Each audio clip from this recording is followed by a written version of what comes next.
Okay, hello everyone and welcome to Creative Folkestone for this evening's emergency on Planet Folkestone. I'm going to give a welcome here to our speakers tonight. So we have Nicholas Thurston, artist Mike Stubbs, and our chair, Professor Charlotte Sleigh. I'll give a brief introduction, they'll talk more about themselves much better. So Nicholas Thurston is an environmental engineer and the first climate change officer at Canterbury City Council. Mike Stubbs worked with customised vehicles before he went to art school, so he intimately understands our emotional attachments to the motor vehicle. He's worked for the Triennial, the Climate Emergency Services. If you haven't seen it, it's on the harbour arm. I do recommend you go and visit it. Underpins his own response to the motor industry and in response to movements such as Extinction Rebellion. And our chair for this evening is Professor Charlotte Sleigh, who's at the Department of Science and Technology Studies at UCL.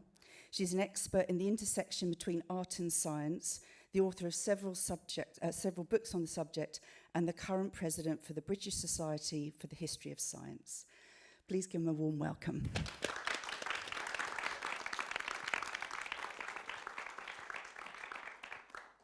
Well, thanks for that introduction, Fiona, and thank you everyone for coming. I hope you enjoyed this evening's discussion. We're going to touch on art, on science, on climate change, on politics, and all of those topics as they intersect. So it's a huge pleasure to have our two guests with us this evening to help us discuss those topics. I don't think we could have come up with a better pairing. And I thought we could begin by just asking them to explain a little bit about their life story and how it was that you came to be interested in the topic of the climate and the unfolding global catastrophe that we see at the moment. It's so hard, isn't it, to find the right tone for discussing such a difficult and heavy topic. There's no disguising the fact its seriousness and its troublingness, but nevertheless we have to live and flourish whilst we're facing this. So there may be moments of levity as well. So on that note, I think as well as asking you to tell us a little bit about yourselves, I'd also like to put you on the spot and ask you what's the first vehicle that you fell in love with? Maybe that you drove, or you were given a lift in, or maybe that you even bought, because we're going to be talking quite a lot about vehicles this evening. So I'll start with you, Nicholas, because you're smiling like you've got an embarrassing story there. I hope so. Thank you. Not embarrassing. I first drove a 1962 Mini Traveller that my dad had bought secondhand and was doing up when I was about 14, and it was a treat to drive it up and down the church drive in Yorkshire where I grew up in exchange for helping to mow the churchyard. So that's what I would do on a Sunday afternoon every now and again, and it was great fun. So yeah, I grew up in Huddersfield in Yorkshire. My father was an industrial chemist working for a big chemical factory called ICI, and I was very much encouraged to follow in his footsteps as a chemical engineer. And at the age of 18, I duly trotted off around the north of England, first of all down a coal mine with the National Coal Board, who were offering to sponsor people to go to university. And I went 9 miles under the sea, next to a giant wheel cutting the coal out from under the ground there. And then I went off to Sellafield to experience nuclear fuels reprocessing. And then I went and did a placement with British Gas before settling down to take a sponsorship from the oil industry, from Shell. And then I went to university and I started to learn about the environment and what was going on. And it was a real eye-opener. And then when I went offshore and worked on an oil rig, I was just overwhelmed with it wasn't for me, and I didn't really want to be part of this. And so I changed my degree to study environmental engineering, and I've worked around the world doing that, designing the wastewater treatment works for Hull in the days when it didn't used to have any wastewater treatment. Everything used to go out into the sea, working on fundamental water supply in Africa. And working with a global environmental consultancy, trying to reduce the risk of spills and accidents, but also doing ground remediation work. And most recently, I worked a lot on energy efficiency for the regional water companies here in Kent. But like many people, in 2018, I knew, I was doing all this work on decarbonising my house and trying to live as sustainably as possible. And then when the special report came out from the IPCC on 1.5 degrees global warming, I was just gobsmacked. We're in a real problem here.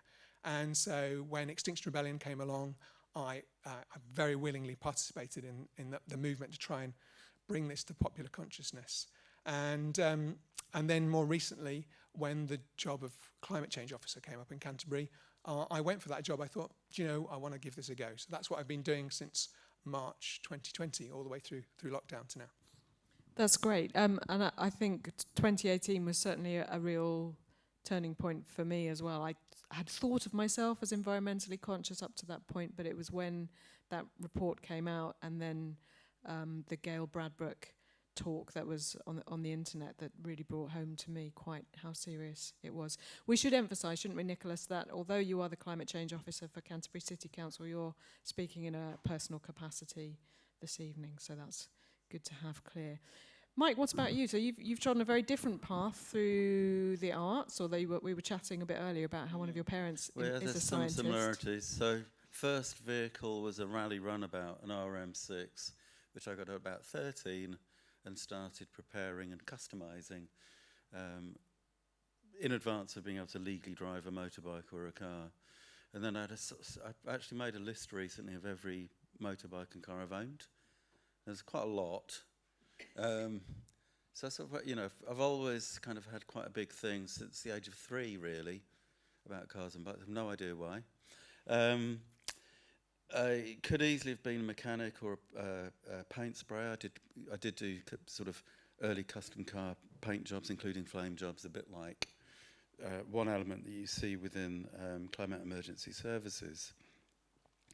My dad was a scientific technician working initially at British Rubber and then Unilever. And he was an empiricist, so if you couldn't prove it or didn't have evidence, it didn't exist. As I said earlier, I sort of managed to get into art college, and that kind of transformed my life. And I've been very lucky to have a successful career as an artist and as a curator and an arts advocate in various contexts and countries. In terms of my sort of connection to ecology, I think it's probably sort of early 80s in Cardiff, and I read a journal called Radical Philosophy, and there was this term called deep ecology, and I was trying to get my head around it. And sort of went vegetarian for about 5 years and did some stuff on that, and forgot all about it and got back into cars and bikes. Some of the films that we showed earlier today sort of talk about my relationship as a male in relationship to technology, engineering, work, labour, and identity. And I suppose that the position change for me, which is more recent, comes about from living in Australia. Like my brother lived in Australia for 35 years. I've been going to Australia for a long time. Witnessing a fire in country Victoria where 136 people died in Kinghorn. So being first-hand accounts of forest fires, and then of course more recently seeing, the other kinds of flames that you see on climate emergency services are not the 70s classic flame job. They are actually images borrowed of forest fires in New South Wales from about 2 years ago.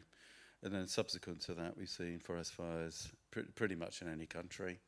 Also living in South Yorkshire in Doncaster, I was involved with the South Yorkshire Flood Disaster Fund and seeing significant and continual and constant flooding. Effectively, in half of Britain is a swamp.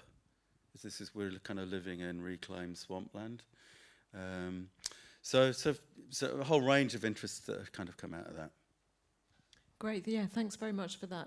So I guess I should share an early car story as well. And for me, I think it's waiting on the corner of the street for a lift to school, a secondary school, waiting for my friend Susan's mum in her Hillman, which sometimes it would come and sometimes it wouldn't, because it was a very knackered old car. And it stank as well. So I've never been quite, I guess, such a car person. Maybe that's a female thing, I'm not sure.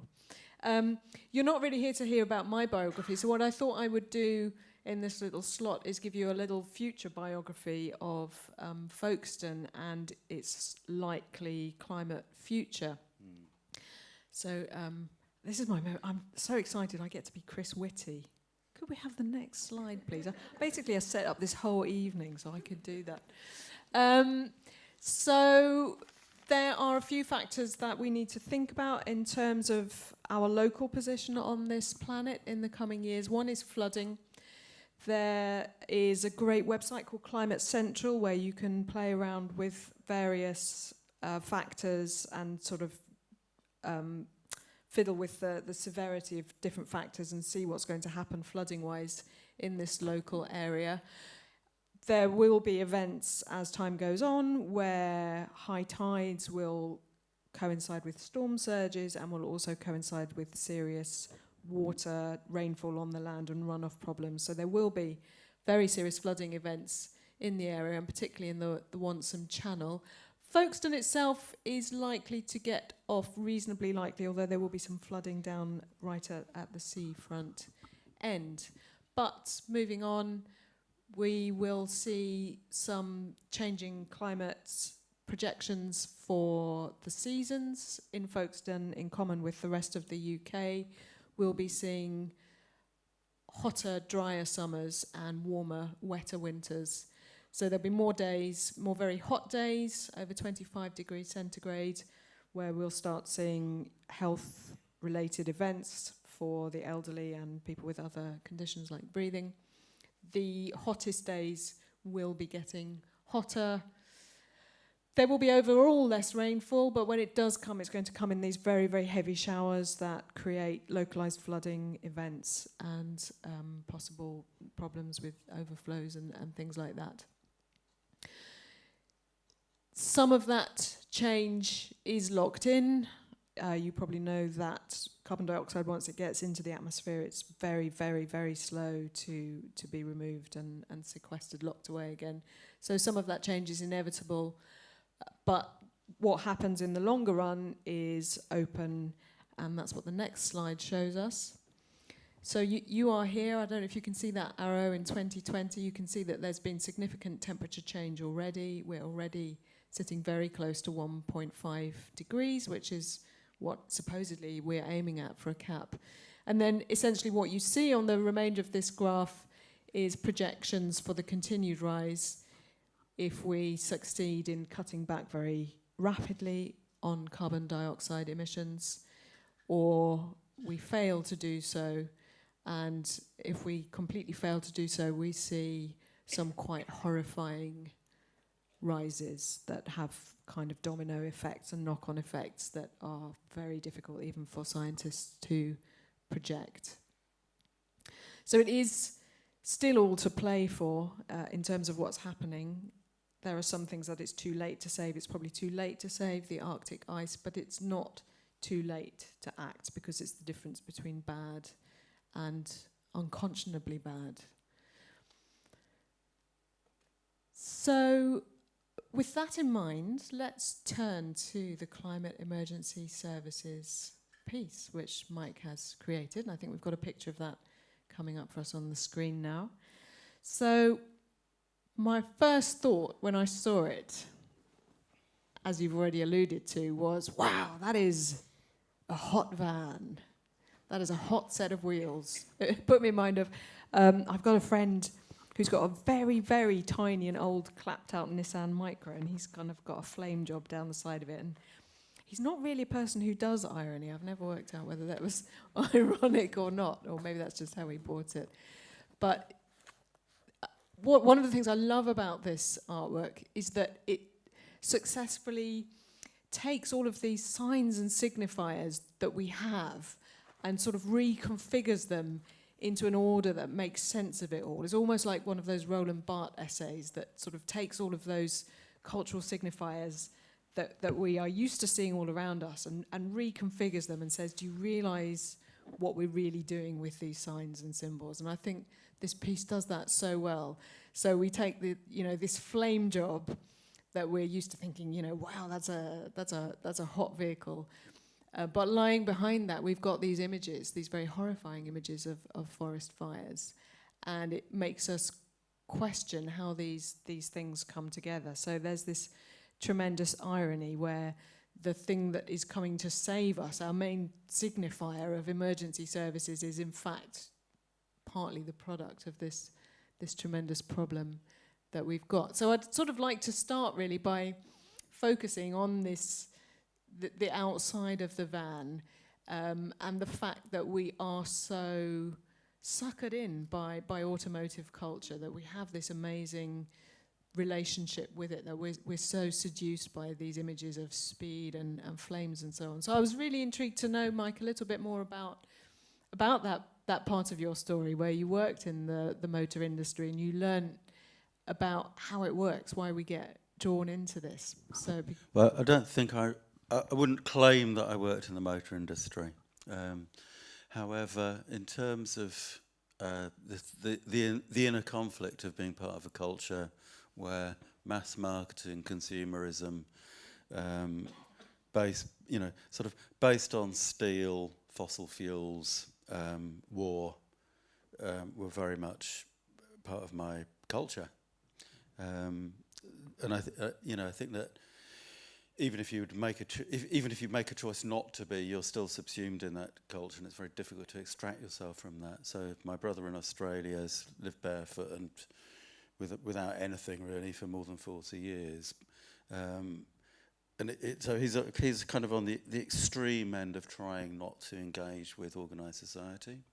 I think I'm a sort of product of popular culture, and that hot rods and custom cars are part of a, coming out of surfing culture, leading into drag racing and racing cars in the States on the main drag, through to it being imported to Santapod, which is the European Raceway in Bedfordshire, close to Bedford where I was brought up, where American servicemen had been coming over since the Second World War, bringing American vehicles over, dumping them. People had raided the engines, and so you ended up with a kind of hot rod custom car culture close to where I... So that, in a sense, I was exposed to that from the age of about 11.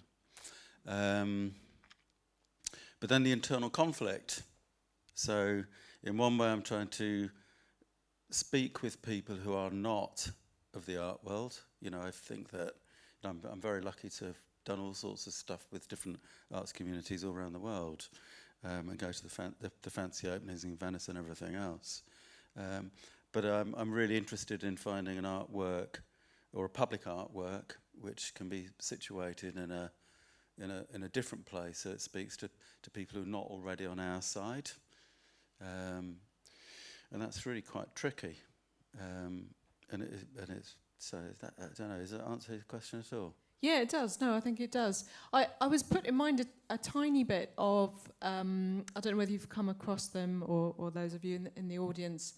There's a movement in the US called Survival Research Laboratories. I know survival research. Do you? laboratories, Okay, so let me explain for those who don't know. Yeah. Check them out. So they did actually try and bring them to England in 1985. Oh wow! Yeah. Okay, so what they do is they're really interested in extreme machines and robots, and they specialise in sort of creating these giant smash-up, flaming giant events. Let me give you a couple of titles.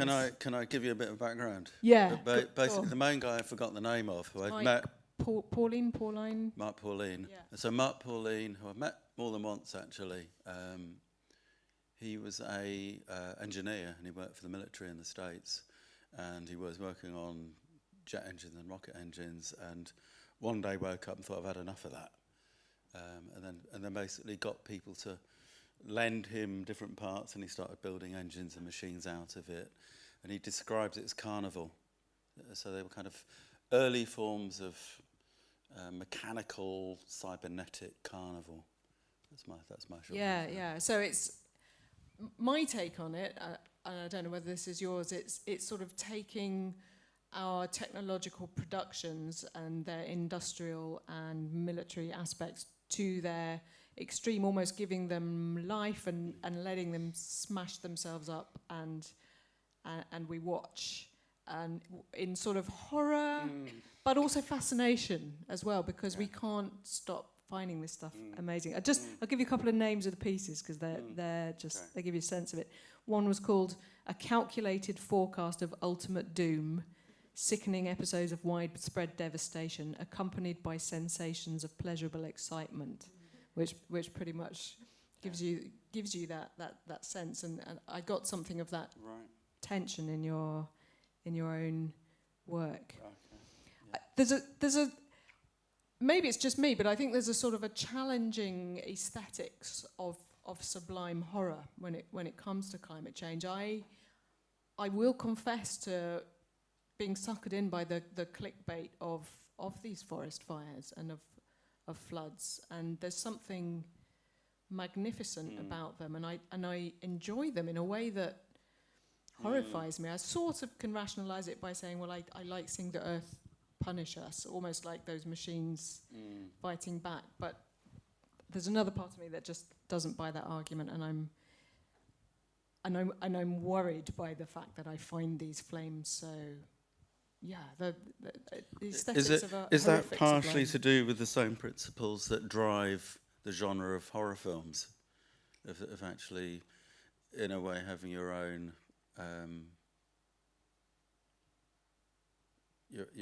personal, what's the word I'm struggling for? But basically your own personal agency diminished under a greater disaster somehow. So it's a form of it's a sort of spectacle, really, of some sort, isn't it?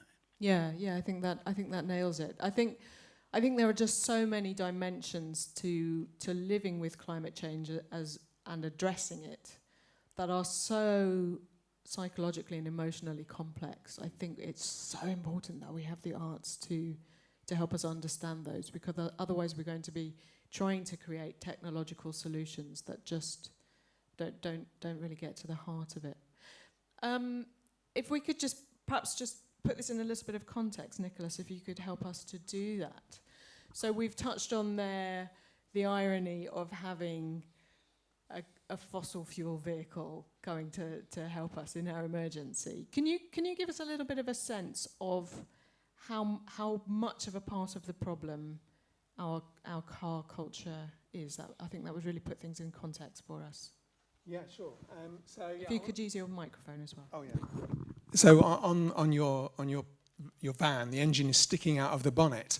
But if we go to the next slide, on most of the cars that we use, the engine is kind of hidden from view in a really nice kind of styling of the body. The car has got a very clean look, and our whole experience of what's going on is somewhat hidden to us. So of course, it's very exciting to drive the car. It's very liberating, and we all like that, especially if we've got an open road anyway. But when we go to the petrol station, if you fill up with a fossil fuel car, you probably feel a little bit sick at doing it. If you know about the climate problem, you can smell the petrol. But what you can't see is what's actually going on under the bonnet. So, you're filling up and you're putting probably 35 of these into the petrol tank, which basically you're going to burn. And so this is a litre of petrol. And in Folkestone and Hythe district, we consume 62 million of these every year, and we put them into our vehicles, and we burn it, and it becomes, this is roughly a kilogram of weight. It becomes 2.5 kilograms of carbon dioxide, but that's not as small as this. And actually, just before I go for that, it's actually a bit more than that, because it already took quite a lot of energy to make it into this fuel and to get it to that petrol station before we even buy it and put it in our car. So it takes about, it's actually about three and a bit kilos of carbon dioxide that are produced from burning that 1 litre of fuel. And if we were to try and visualize that, and many people try and do the visualization experiment, but I'll try, it might be helpful or it might not be. If we were to try and put that at the current concentration of carbon dioxide in the air, which is about 417 parts per million at the moment on a global level, then that would fill the entirety of this theatre with all the seats raked back up to about 1.5 meters deep, just from that one little bottle. So it's just a phenomenal amount of carbon dioxide that is coming out of the exhaust of our car that we just can't see it. We couldn't really see the volume of fuel going in. We can't really see, or we can smell it when we fill up a little bit, but we can't really smell it when it's going out the back of our cars, and it just goes into the atmosphere invisibly. And so it's quite difficult to perceive that problem. So yes, it's a harsh truth that taking this really, really dense fuel out of the ground, which has been buried for a long time, and putting it into the atmosphere, and the atmosphere can't cope with the rate that we're doing it. So I hope that gives a little bit of insights into some of the problems with the fuels. And so then we get to the question, well, if we can't use the cars, what do we do? And we could have a whole evening discussing that. But on the next slide, I've just taken some of the data that's available on the different ways we travel around.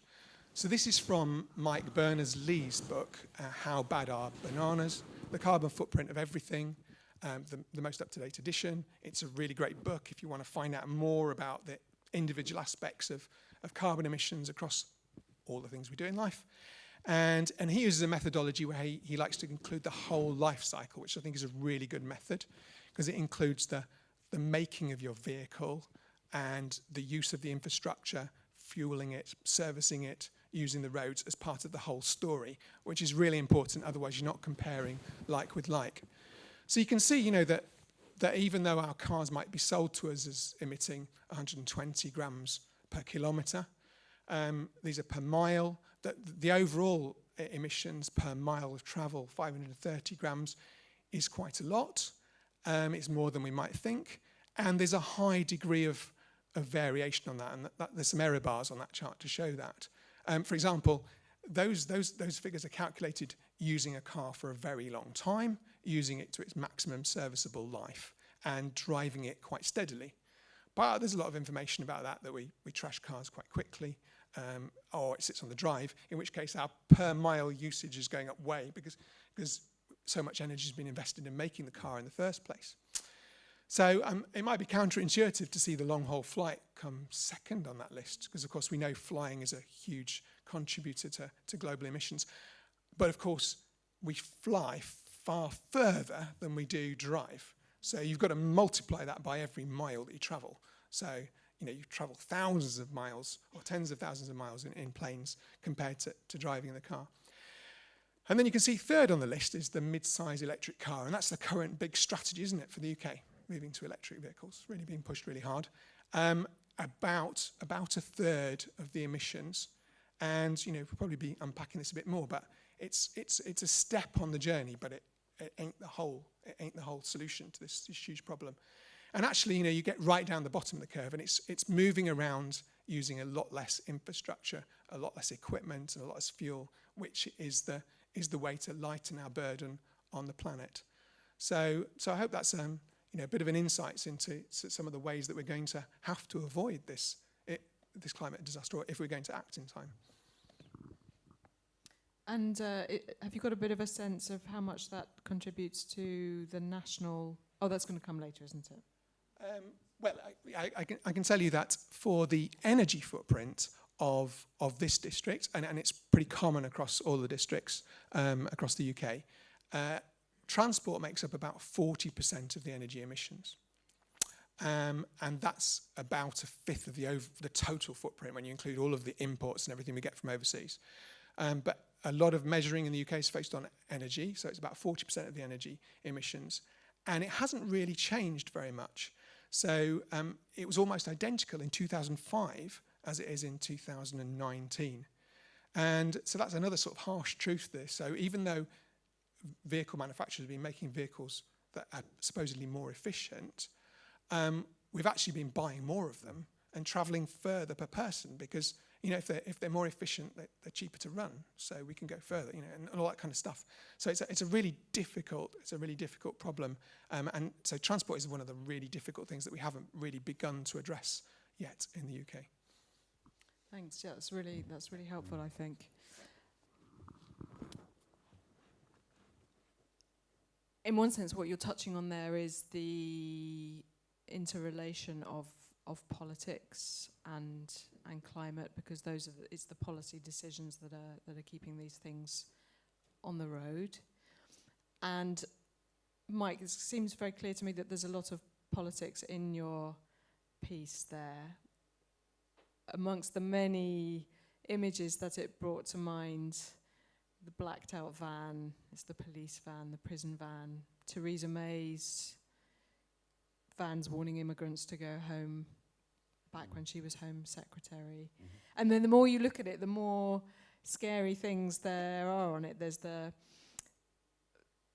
not quite sure what the proper name for them is, but there's a sort of a wedge on the front as though to push people or poo out of the road. It's loosely called a cowcatcher. Cowcatcher, yeah. But there is no but cows it's on the derived roads, from a industrial riot control vehicle for moving people out of the way from writing. And similarly the nozzle on the top is modelled on an actual water cannon used on a riot control vehicle that I'd nicked. So it's it's got this ambiguity as to it's a fake hot rod. It's the blower on the top doesn't do anything. It's purely decorative, and it's kind of it's looking sort of mean, but it's also for kind of controlling people, and that's suggestive of that. Maybe there needs to be some control of people. When people start squabbling over which tiny bit of land they've got or who's got, how much do you want for that? You know, so there's a little bit of reference to Mad Max in there, yeah. So I think what we've loosely done in this first section of the discussion, I think actually that's probably worth more than that. I think it is. Yeah, it is. Yeah. And it will be. Should have an auction. So in that first part of the discussion, I think we've sort of we've looked at the outside of the van and used that as a way to think about the scale of the problem. So one of my questions when I saw the Climate Emergency Services piece was, well, what's on the inside, right? You watch Casualty and what you get on the inside of the ambulance, you've got all this high-tech stuff and it saves people's lives and it's amazing, and there's tubes and wires and electricity and monitors and sensors and kind people, kind, brave people who are going to make everything better for us. And then we open the Climate Emergency Services vehicle, and what we see inside, which we should see in a moment, I'll just move on to the next one, is this. A small white interior with a sort of a Star Trek thing with a small lettuce growing inside it. Yeah. And it's simultaneously funny and horrifying. That was my response to it anyway. Yeah. Is that it? Is that all there is inside? And that really led me to think about solutions and how effective they are, and I think we can touch on that both from the point of view of both of your expertises, really. So perhaps if we can start with you again, Mike. So the question for me was, you know, what is the role that artists have in not just, well, is it bringing climate change to everyone's attention, or is it actually starting on a solution. And I was sort of reflecting on some of the different takes that different artists have had. So some are very much just, here it is, guys. Let's mark it. Let's mourn it. I was thinking about Alison Janae Hamilton's work memorialising black victims, in particular to climate change. Then there's more vigilante installations. I was amazed actually to discover that the first vigilante planting artwork was way back in the early 80s, and a woman called Agnes Dennis who guerrilla planted a 2-acre patch in Manhattan and managed to actually harvest it as a way of protesting against land use. And there's been a lot of vigilante gardening since then. And then there's, I reckon if we ask the audience to name one climate-related artist, they might come up with Olafur Eliasson and that studio, and that's been at the Tate Modern, and it's been the big melting lump of ice that has been put around. And Eliasson's also part of a movement that's really interested in innovation. And so his studio has developed solar energy distribution in the poorer parts of the world. And then there's been other artists who've used plants to see if they can extract heavy metals and things. I'm sort of always a little bit uneasy about that end of the spectrum, because it's sort of verging on the, hey, tech will save us. And as soon as you get into that language of innovation, and you're sort of changing the political tone, I always think.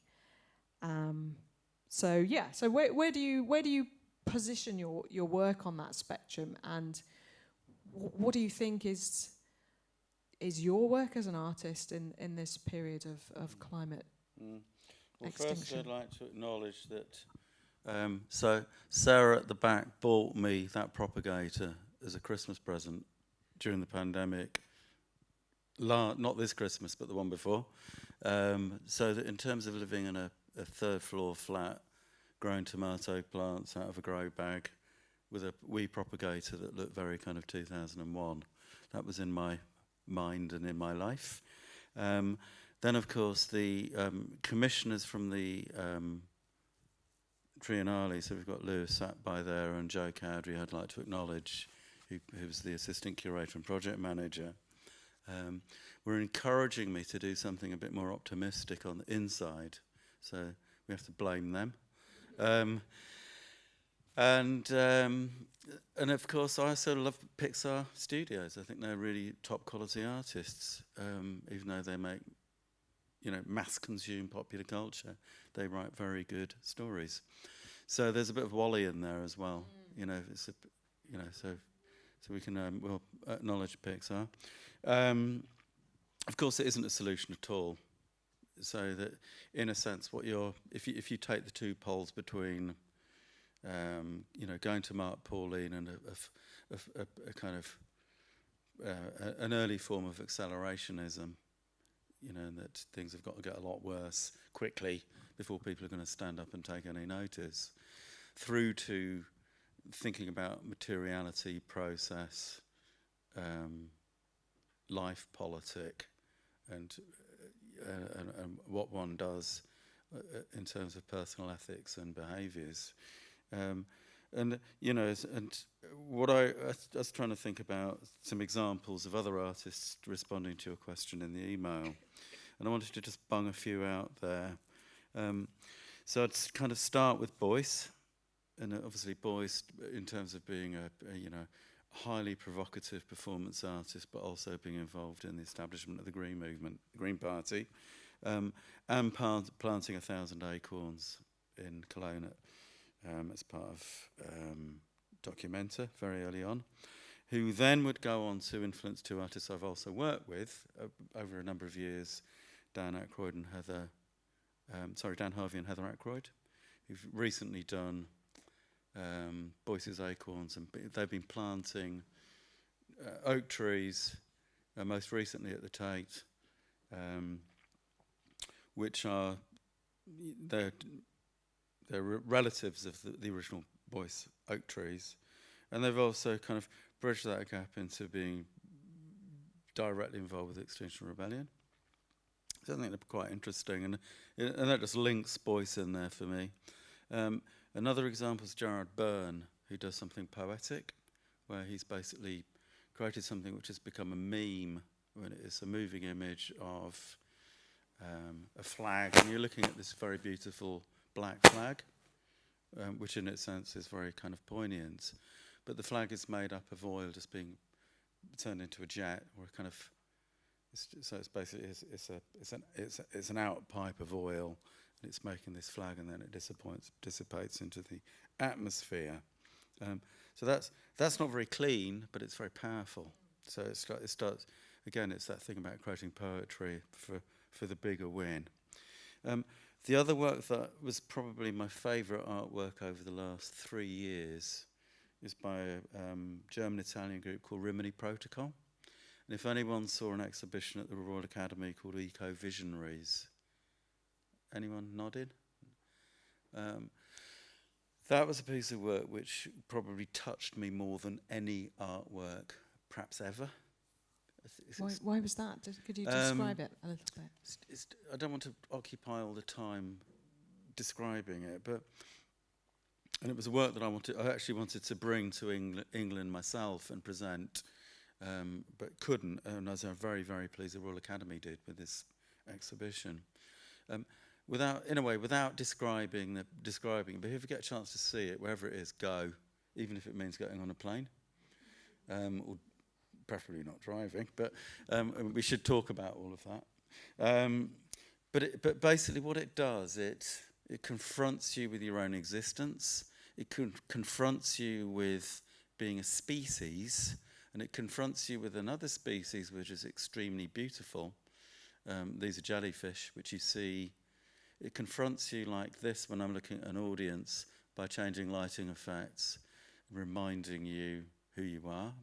And then it tells you at the end, of course, that this is an invasive species and it's going to kill all the other animals. So it speaks at every level, yeah, and it's So I'm looking for in terms of good art, I'm always looking for something which is beyond propaganda and speaks to the universal, and it does it all. So they were, and then the person, I don't know if Amy's in here.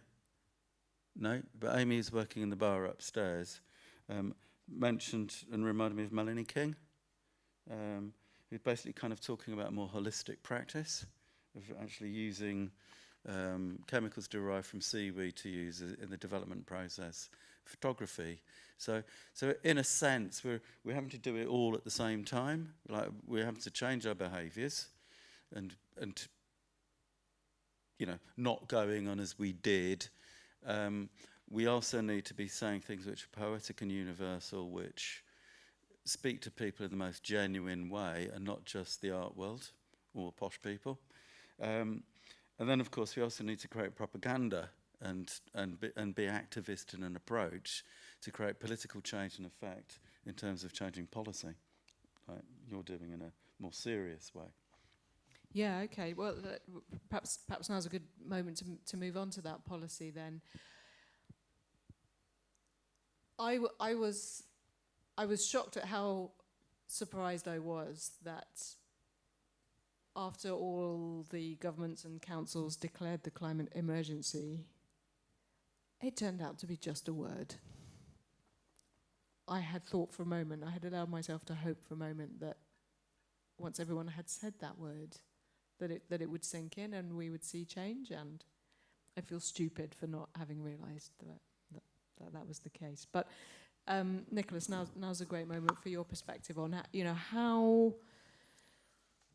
significant and how impactful are the changes that we're making in the UK, and perhaps even at a Folkestone or local level, in addressing these things?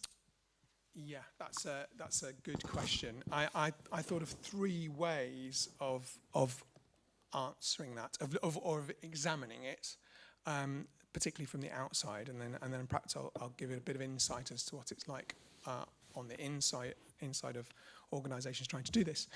So the first is follow the money. So if we can have the next slide, please. Recently, the World Wildlife Fund for Nature published an in-depth analysis of the March 2021 budget and said that of the 53 spending decisions announced in the 2021 spring budget, just 2 were positive for climate change, while 8 were directly negative. So that's just decisions, but what about the amount of resources behind them? Maybe they're 2 really massive decisions to help the climate change problem. And on the next slide, they then tracked all of the different spending decisions through to amounts of money. Now, whilst there are many policies within the budget that mention acting on climate change or net zero, the World Wildlife Fund for Nature concluded that actually only 145 million was being spent directly on measures which will reduce emissions right now, and compared to 40 billion, which is going to make emissions worse. So that's a really, really challenging bit of evidence. And the next one is, I guess, following on from what you're saying or asking, Charlotte, was what organisations are actually doing. So on the next slide, I've got a picture of this box, which I just found at home, and it says this box is green because we're determined to lighten our footprint. So it says 100% recycled paper, 100% recyclable, 100% water-based inks. That's so gutting, isn't it, when you realise it's a bull on the end of that word. And 10% less paper. So that's probably quite good. You know, it's a good thing. It's a step forward. But we do need to know the numbers, because the sky doesn't really care about what we say about the emissions. It just sees the carbon dioxide. And my best estimate is this is about 500 grams of carbon emissions in the production of this packaging. And if actually recycling takes more energy than you think, it'll actually take another 500 grams of emissions to turn that into something else, into the next box. So, you know, recycling isn't such a... We talk about recycling a lot, don't we? But actually, if we did all the recycling we could possibly do as the best possible way we could do it, the best estimate is it would bring our emissions down by about 4%. So it's really, you know, it's good to do our recycling, it's good to do it well, but it's a drop in the ocean in terms of tackling the climate change problem. And if we look at what this box contained, a pair of leather shoes, then they were about 15 kilos of emissions to make them. So they last a bit longer than the box, but probably not that long in the scheme of things. And I'm not going to go into the numbers of shoes. There's way too many shoes in the world, apparently.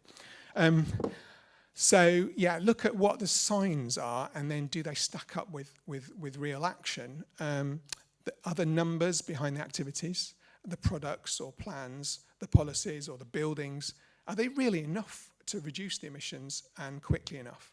Is it doing it in a time frame and scale? And how many people and resources have been allocated to this work? So yeah, I've got a job of climate change officer for Canterbury City Council. There's one of me. I have no department. I have no budget. Across the whole of the district, some councils have got half a person. It's been assigned to their role.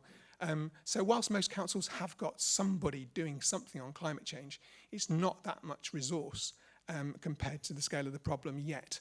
And I think that's common across most organisations as far as I've been able to find out. I haven't found organisations that are the opposite yet. And the third way of looking at it is, what are the rules that we play by? Because on big existential problems or problems that affect us in a very wide way or a very long term, without rules, we tend to all act a bit selfishly. And so some examples of that are on the next slide. We know that in terms of saving lives and reducing hospital admissions from car accidents, the seatbelt laws were really important. There was a lot of backlash before they came in. Everyone was talking about it. I'm old enough to remember that. But they did change. They did change dramatically. We had to have seatbelts fit in the back of our car, and the next car had seatbelts. 1990, CFCs in aerosols, chemicals that were found out to be destroying the ozone layer, managed to get a global accord in really quickly to change those chemical processes, and it's had a really positive effect. the ozone layer is in a lot better state than it was back then. And then more recently, smoking in pubs. People said it would, would never ban smoking in restaurants. Everybody liked it too much, but it was a public health measure. It was imposed on us, and yes, it does affect people, but it enables society to move forward. There are even bigger examples than that you could point to as well, aren't there? I mean, the Second World War, when the whole country just reorientated its economy, its behaviour, and everything. And in a smaller way, we've done that through the pandemic as well. I mean, I don't know about you, but I'm so frustrated that we haven't seized on our capacity for behavioural change yet and thought about how we can rework that for the even bigger picture. But carry on. Well, and of course these rules need to be carefully considered and really thought through and make sure that they're fair in the way that they're implemented. But on the next slide, if we think about the whole of the climate change problem, not just the vehicle aspect of it. Again, this is Mike Berners-Lee's work, and it comes from the Climate Assembly UK, which is all online. You can watch it if you want to find out much more in-depth evidence about what's needed in society, the causes and effects of climate change, and different ways that we might get beyond it.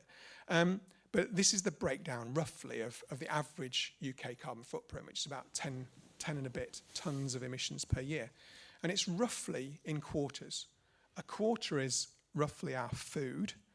A quarter is roughly our accommodation, where we live. A quarter is to do with how we move around. And the remaining quarter is the rest of everything else, including all of the electronics we buy and things like that. And so I think it becomes quite quickly apparent that if we're going to have real shifts in all of these areas, we're going to need a change to the way the rules on how things are sold, what the footprint of them, and how things are distributed. And it's going to be difficult. We're going to need a lot of negotiation about those rules. But at the moment, there's not a political will to really, this is my understanding as a personal individual, there's not a political will to really start to talk about that with society. And we need to start talking about it, because unless we start talking about it, people will be very anti it, and it needs explaining properly. That's my views on that, I think. Great, thanks. That's really helpful. We've got about half an hour left, so I think what would be really great would be to open it up to questions and comments from the floor. We've covered a lot of ground, actually, in the past hour. We've looked at the Climate Emergency Services piece, and we've started responding to and reflecting on some of the aesthetic and creative choices that have gone into making that. We've looked at some of the science, we've talked a bit about policy, we've talked a bit about politics, we've talked about the role of art and artists in not just presenting and reflecting on these issues, but actually in many cases being at the forefront of developing solutions, whether those are political or practical. Can I make a comment on that? Please just do, very briefly, that in a sense, if you think over a 50-year period leading into a sort of postmodern movement of how we define what art is, that the boundaries between media, process, art histories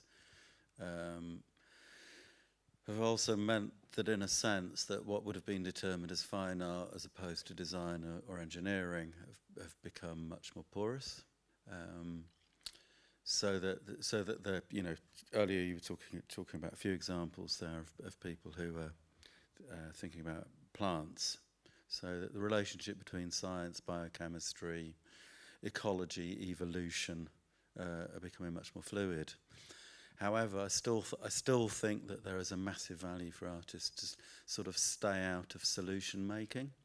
That goes back to your first.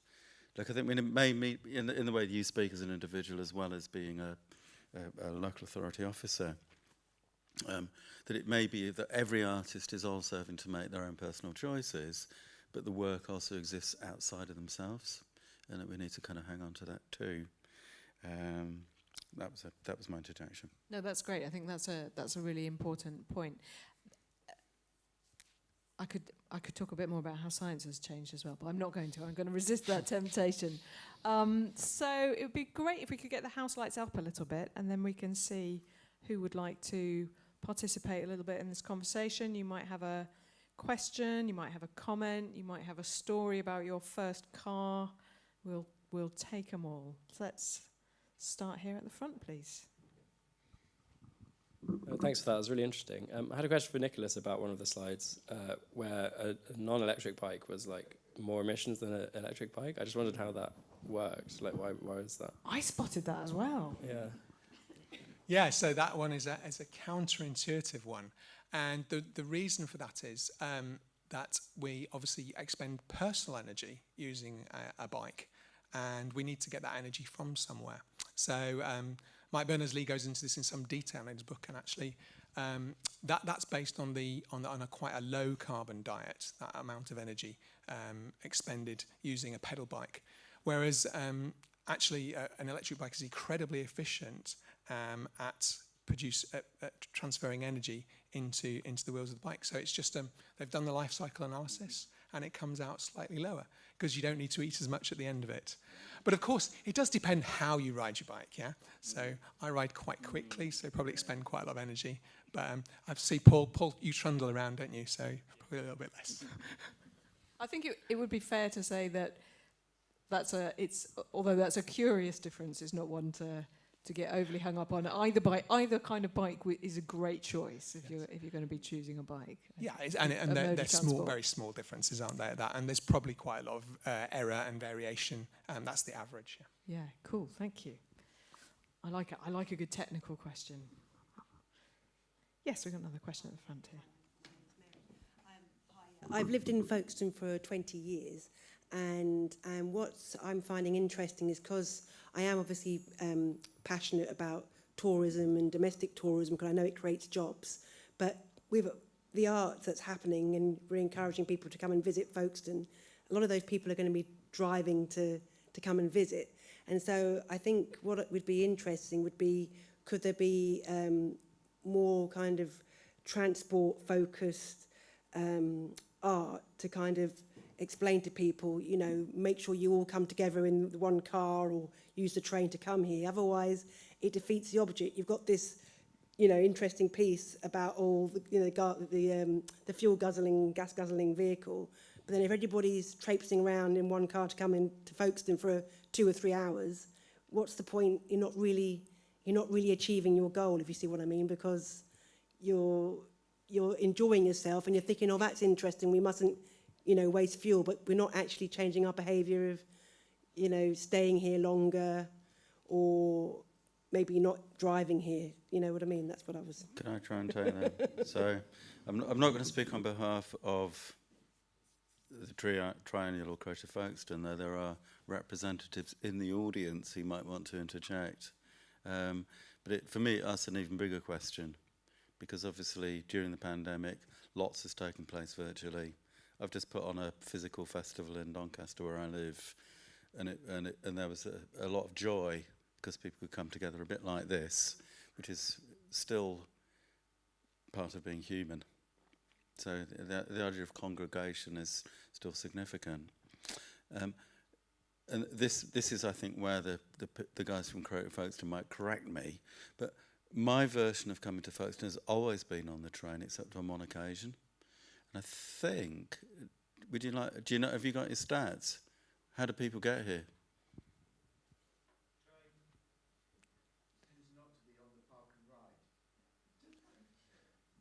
I think that's a challenge, isn't it, for the organisers to collect that data and use it to think about planning the next event, for sure. Nicholas, did you have anything to contribute? Because it's so difficult, isn't it? Because you want to create these things. We want to share the best of our culture. You know, we don't want to all be living in boxes plugged into a screen. We've done that for a couple of years. It's not much fun. And not only that, we want to use these artworks to push us and develop us as human beings, to reflect more wisely and creatively on the world. But at the same time, we don't want everyone to be Well, to be can I driving go to go a stage further? Yeah. Which is being, in a way, being a bit more provocative or contentious. That, of course, you know, that in terms of Extinction Rebellion, I've not had I've met a few people and I've been part of it a bit here and there and watched some of the videos, but should we be actually be inviting our own extinction? You know, so going back to that notion of deep ecology, and that in terms of speciesism is the best thing, we just actually hurry up and get out of the way. So in some sense, that's like a difficult thing to say with younger people in the room, because you know, it's like my daughter's just come back from a holiday with a boyfriend in Spain and just had a great time, and she's full of joy. But in terms of climate anxiety or doom, is there sort of maturation in terms of moving to a post-human society where society actually has to change quite significantly away from how it's conceived of itself? Yeah. Okay, it was when I was 18. I think I tried some furniture. It was all made out of cardboard. It was a chair, and I think at the time it was about £6,000 for this one chair. It wasn't made in Taiwan or anything like that. It was something done from like a science point of view. And I remember thinking to myself, oh, I can't wait till when I'm fully grown up and I'm living in this eco-friendly house with a cardboard table and chair. And it's those sort of things that people, they want to, when they're young and influenced by other people, when they're 16, 17, they want to be green and they want to do all these things. But if you find sort of 20 years down the road, you still can't buy sustainable things at an affordable price unless you've got, lots of little like names next to your name to say that you're making lots of money. It's difficult for the average person, to live a green life.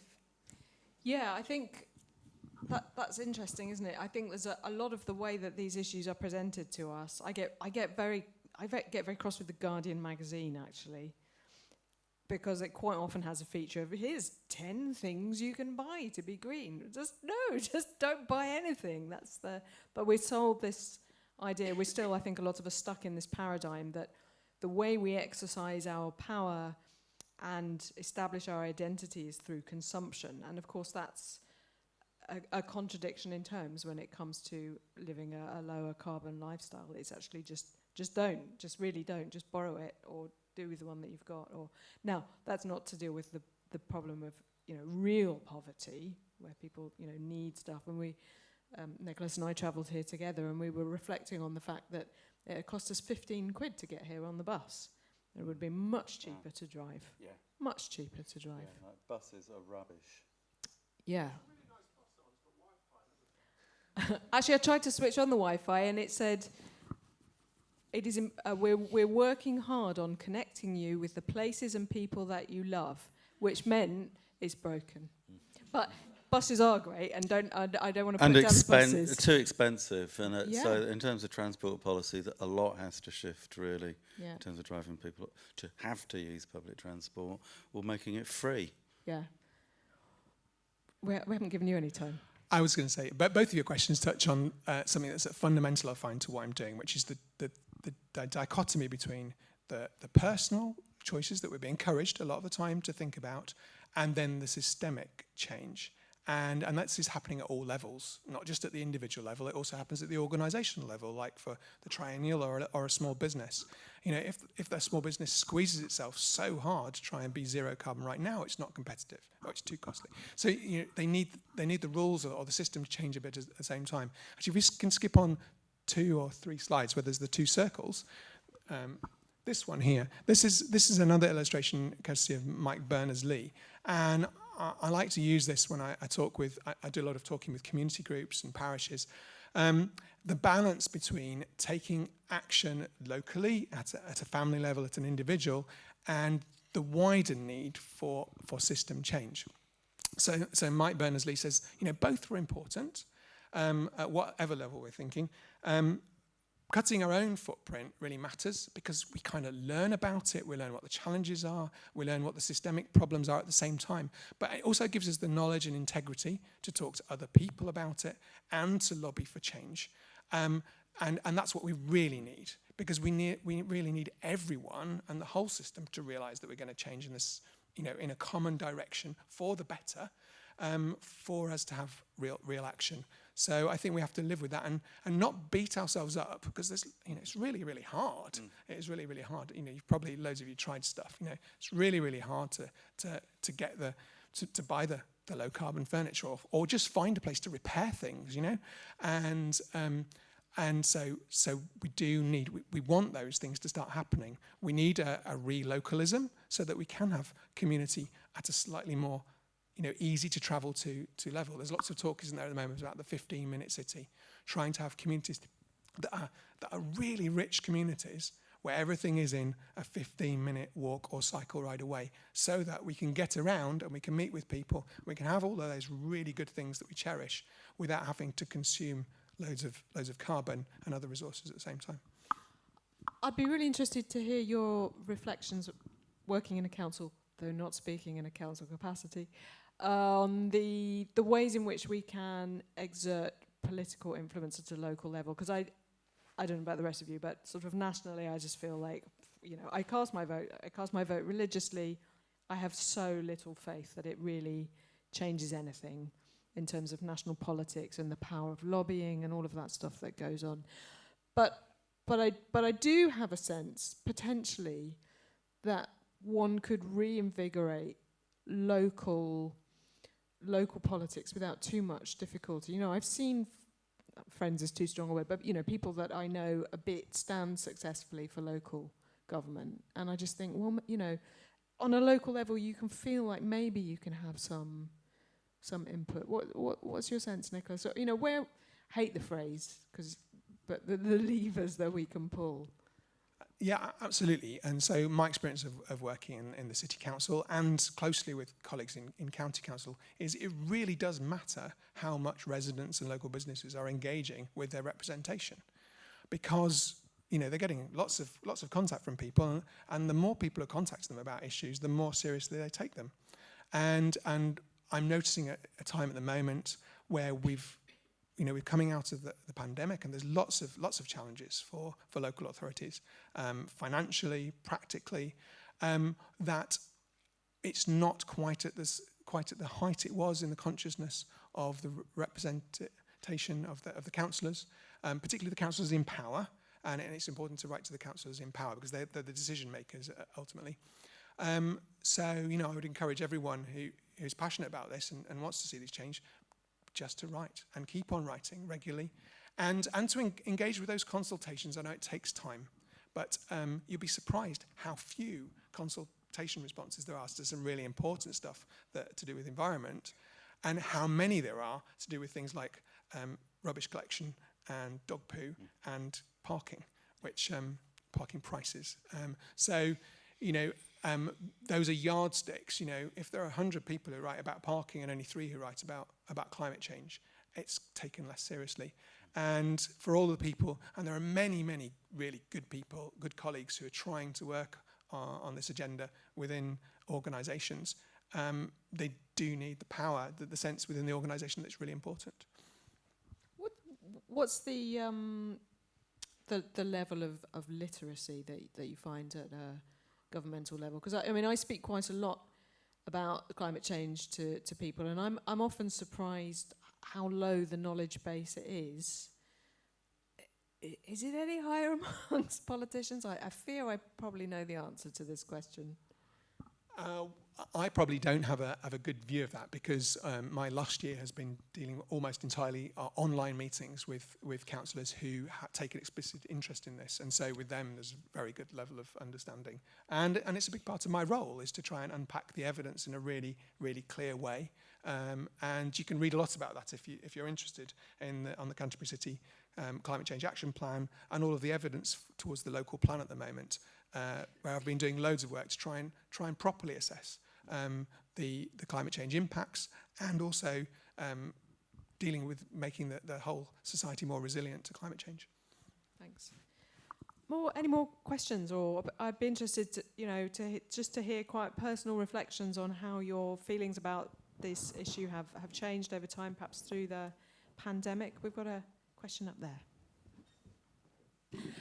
Thank you. I suppose I had three things I wanted to mention, but I just wanted to come back on the notion of power in local politics and where power sort of channels through local government. I'm an elected member in this district, and I've found great frustration at what one has control over and what is delegated responsibility to officers. And we know we've done climate literacy training, and maybe 4 or 5 councillors, the usual suspects, turn up. And there's so much that goes on that is beyond our democratic, where casters, these democratic elected representatives, so people can call me about dog poo or whatever, and that's something, maybe I can do something about. I think most people, if they call me about climate change, I'd be able to reassure them. But say we've had very little influence. For instance, on the big stuff, like the council has a planned new town development, Otterpool Park, and that's 8,500 new homes, and it won't commit to that being genuinely sustainable and carbon net zero. And that's of huge frustration to us. And so I guess I wanted to challenge the idea that you can call your local, your member, and they can do something about it, because it's this constant fight, trying to get answers, trying to get change. So that's really embedded structural stuff that's already in existence. That kind of leads to another point I wanted to raise about partnerships in the creative cultural sector, just to bring it back to the focus of the talk. And that links to Otterpool Park, for instance, because Creative Folkestone is the creative partner for Otterpool Park. So I have a question about partnerships in the creative sector, and who they're supporting and partnering in terms of the climate emergency and sort of that as a backdrop, whilst putting on a triennial piece and something like this, yet being part of that potentially structural problem that is just perpetuating businesses as usual. And I just had one other thing. It's not so much a question, but just in relation to artworks and them being sort of a prism through which we can be communicated to about this stuff. It's just really interesting because my dear partner here, Paul, works for the country parks, and at Whitehorse Wood there is a Ackroyd and Harvey work on ash dieback, which he has to sort of maintain and whatnot. And I said the other day, what's more effective, having a bit of a sort of interpretation in front of that piece, which is all about ash dieback, which took huge lorries to bring all the the trunk of it in, or would it be better having some interpretation in front of a dead ash tree? So what's more, what can people access more? Anyway, I know that's a lot. But in terms of your second point about partnerships, I'm very fortunate where I also have another role in Yorkshire, in South Yorkshire, and I've got a chief exec who's an environmental scientist. And this is again on the back of the flooding in South Yorkshire.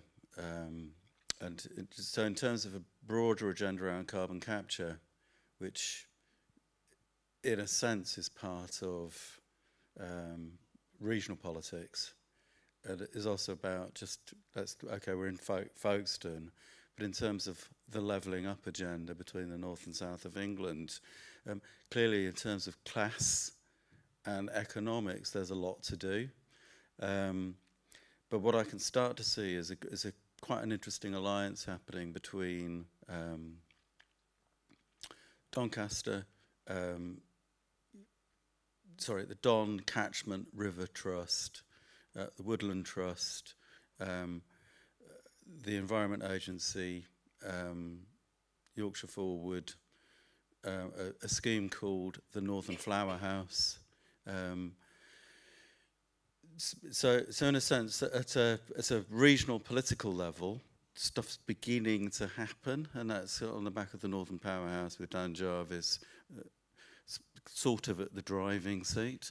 But then locally, I think that Extinction Rebellion artists, smaller groups are beginning to sort of bandy together about thinking their way through it. I think it will be, I can't talk about what's going on here, and again, maybe you need someone from the Creative Folkestone. So I think that inevitably there are going to be partnerships forming, and you have to make them. Yeah, thanks for that. I think that's really helpful to have that alternative context of something different that's happening elsewhere. It's really interesting to sort of see the asymmetry of it. So before I came to this event, I checked who were the sponsors of the event, and the sponsors that are listed on the website are entirely innocuous, and there's no trace of any developers sponsoring this event. But the relationship flows the other way. If as you say, and I haven't checked all of this out for myself, Creative Folkestone is sort of propping up an unprogressive development, a development that is not at the maximal level of ecological sustainability, and that is highly challenging. And there's a structural element to it. I think, in my experience, typically people who work, who are artistic and creative, are very often mostly very, very progressive people, but nevertheless they're co-opted into a system. This goes back to the question about travelling to the festival, co-opted into a system where art is only funded if it's shown to lead to development, which means money and economics. So it's co-opted into a system that in some ways ideologically is quite inimical to it, and it's really knotty. It exactly goes back to your question, I think. So for all your pessimism about the effectiveness of writing to local councillors, I think I would urge everybody in the audience, if you're concerned about this, to find out more. So we've just heard it from the floor. I don't pretend to know about this myself, but find out about it, and if you are concerned, then to make your feelings known to local councillors. Or become a councillor. Well, that's sort of what I was saying. Wasn't so much. I've got two friends who've become councillors at the last local by-elections. Yeah, and go on to very progressive people, and it's definitely a cost to them. But if you don't do it, don't stand as a Green. Stand as a Lib Dem and go on to deep cover. Stand as a Conservative, right? I was Conservative, right? It means go back to it. Historic roots. It's about conserving the things we love, right? Just so there you go. You can do it with a clean conscience, because that's what it's about, right? And we've got time for maybe one more question or comment. Yes, over there. Hold on, wait for that mic. Here it comes. It's on a COVID-secure stick. Okay, thanks for that.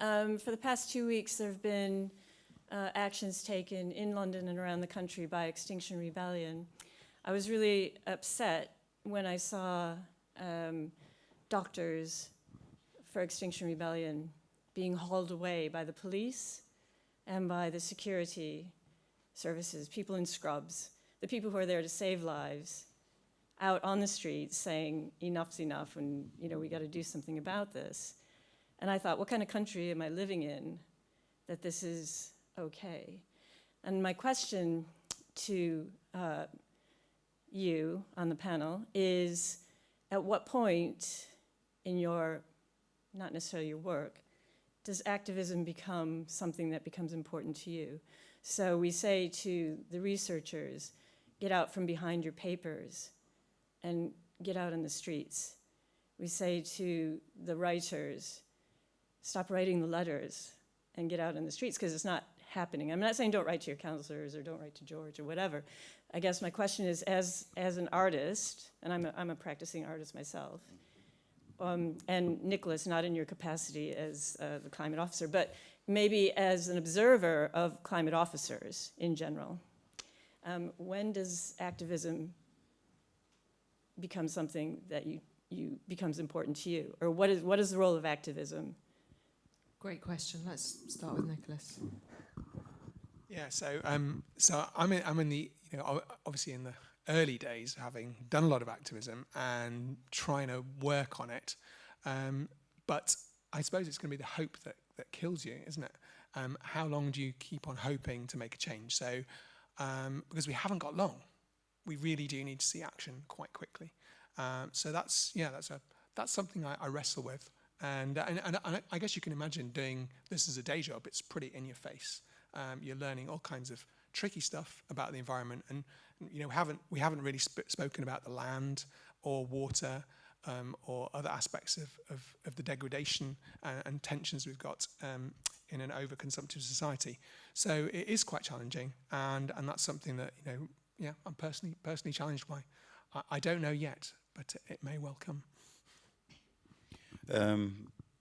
So I mentioned Dan and Heather, who were part of the disturbance last week, as being two committed artists, doing what they can. But this morning, when we were parking up climate emergency services out the back, I got some bloke saying, "Can you move that fucking thing? Yeah, I want to park my car there." And Creative Folkestone actually own the parking spaces. Yeah, and we actually wanted to display the artwork. So in terms of what you're really dealing with, there is a lot to do. I also met someone yesterday from Folkestone who's got a it was his brother-in-law in the States. He's got 200 cars. Yeah, and he was basically kind of listing the best cars, and someone who understands cars, I thought, well, that's a good one. But while you've got a model of endless reels on Instagram of people listing hundreds of cars or villas with swimming pools and fancy lawns, and as long as there is an aspirational growth lifestyle on offer, which people are going to be taught to subscribe to, and perhaps a BBC that chose not really to cover what was going on in London recently, it could get pretty gloomy. I'm also asking you that if you've got opportunities for climate emergency services to be used, that you can think of it as a utility. So I'm hoping to take it around and about, either within Kent, while it's kind of locked into this fantastic triennial, but then after that, of where else it can go.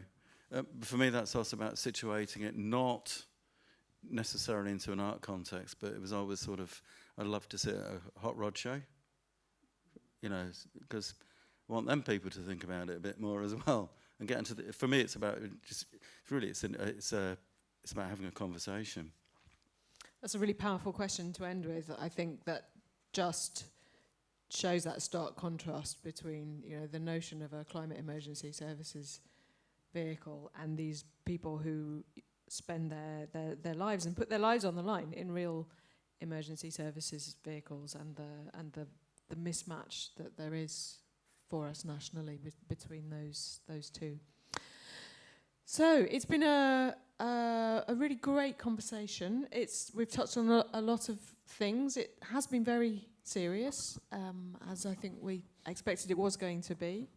But we remember that we are in the middle of a really wonderful art exhibition, a period of months in the town of Folkestone, and there's lots to go and see and lots to reflect on, and to help us just think how on the with the help of art and artists, how we can flourish as human beings in these very difficult circumstances.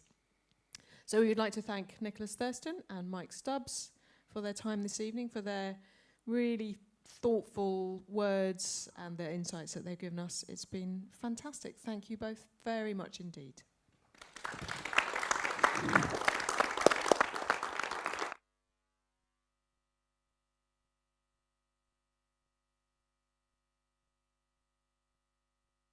Technician up there too, isn't there? There's a technician up there in the roof. There's, and the Creative Folkestone staff.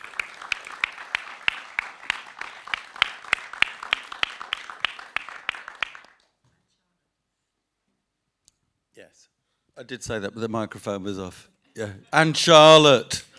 Yeah, great job. Yeah, thanks.